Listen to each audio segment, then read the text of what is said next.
Hey guys, it's me, EODGamer here, and so today we are actually going to do a very quick review of my personal bias. I hardly talk about personal bias on this channel, but I think this is the best time to do so, since some of us might be sitting on the fence with some of these characters as well. We're going to be talking about the 4 limited characters that have been released so far in 1.1 Seele and Yuan, as well as Silverwolf and Luocha. Now I'll give you a bit of a spoiler. I think out of all of them, the reason why I released this video at this point of time is I think that Luocha might have the best investment value out of all 4 of them, and in my opinion, if I were like a total person that's just starting out the game right now or thinking of picking him up, he probably will outlive the other 4 characters on this list. But let's jump into the comparison between all of them, and when do I think like one character outperforms the other. So since we started on Luocha, let's talk a bit more about him. I did like my honest review on this character in another video, and his build guides, team comp guides, you can check it out on the channel as well. Tons of resources available for all 4 characters already. But basically, I think Luocha is a character that can fill in many shoes. He can do a lot of things. His kit allows him to function very well regardless of what the memory key of chaos brings. If they have more debuffs, you have cleansed right there. If they have more enemies that have like the Mara struck with the buffs and stuff, he's also there, he can cleanse them off. Very strong character with also very good amounts of crowd control, debuff resistance in his kit. He has like 70% already. Super strong. I think that if I would be like free to play and restart my account all over again, knowing what I know now and trying them out with the current roster that I have every single character in the game level 70 and above, except Clara. I don't have her on this account. But if I would just put a blanket statement, because I like to like commit myself as well to a rating, I think that Luocha saw the biggest buffs and biggest upside out of all 4 of them from the closed betas and the tier list I did prior to release.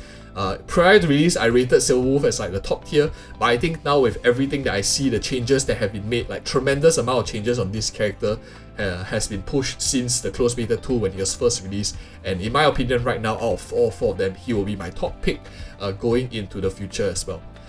But since we are talking a bit of Silverwolf, let's talk a little bit about her. I think Silverwolf is also still a really strong unit as well.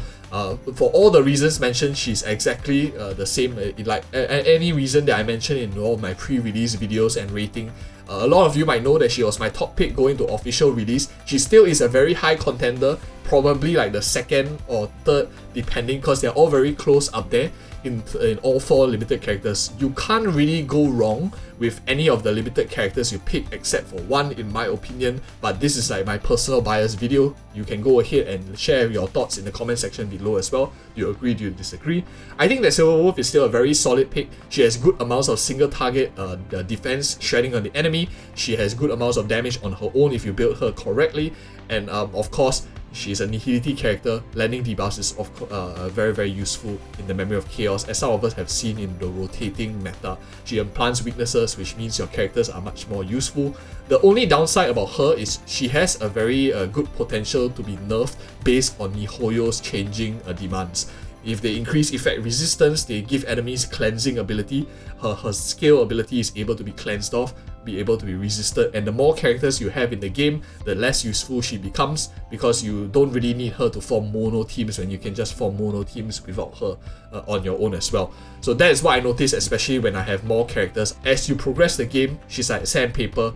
The more characters you have, the more you use the sandpaper, the less useful she becomes. I talked about that in my comparison video already, and that still stands even after she goes live. Still a very strong character in my opinion. Now I would think that the next character I want to talk about is Seele. This character is very difficult to rate because I like her a lot. She carries a lot of accounts. She carried my account as well.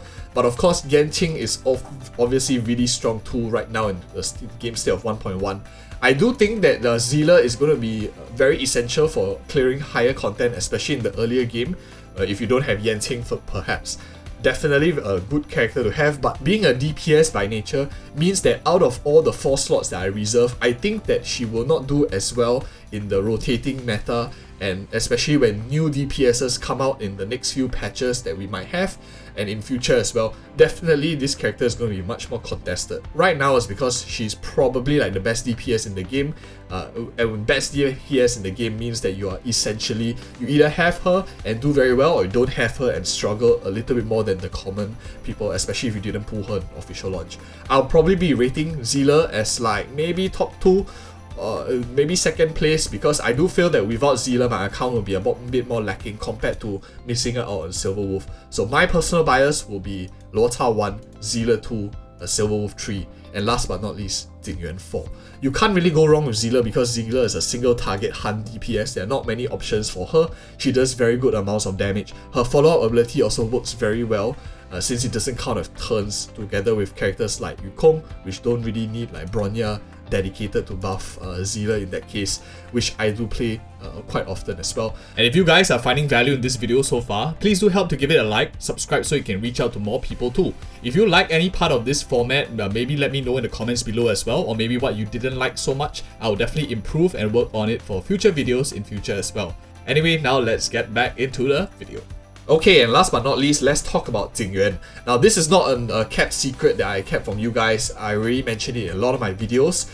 My slight bias, I didn't explicitly say it, but I did tell you about a lot of shortfalls on this character, as well as compared him together with 4-star characters as well, so you guys can see the difference. He doesn't really add up to much difference, especially without his signature light cone.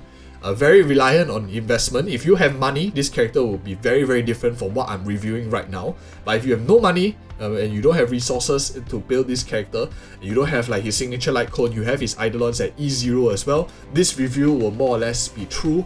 In my opinion, he really requires characters like to hyper carry him, like Bronya, like Yuan, and like Yun, to really beef him up a little bit more. If you don't have these characters, he definitely starts to feel very lackluster.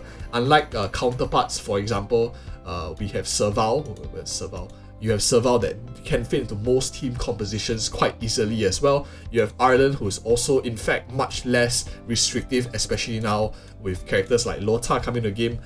Much less restrictive than Yuan in my opinion too.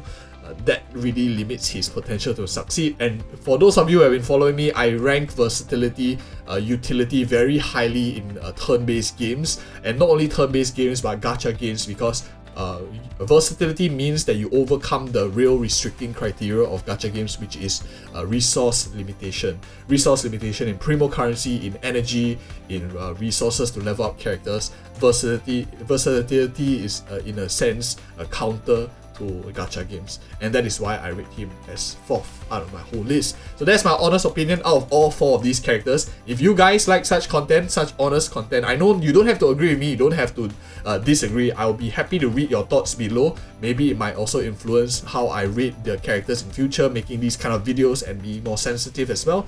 I apologize if I offended anyone. These are just one man's personal bias to it. Doesn't have to affect you in any way. It's just one person blabbering his thoughts. And if you appreciate such content, thank you so much for watching, and see you in the next video.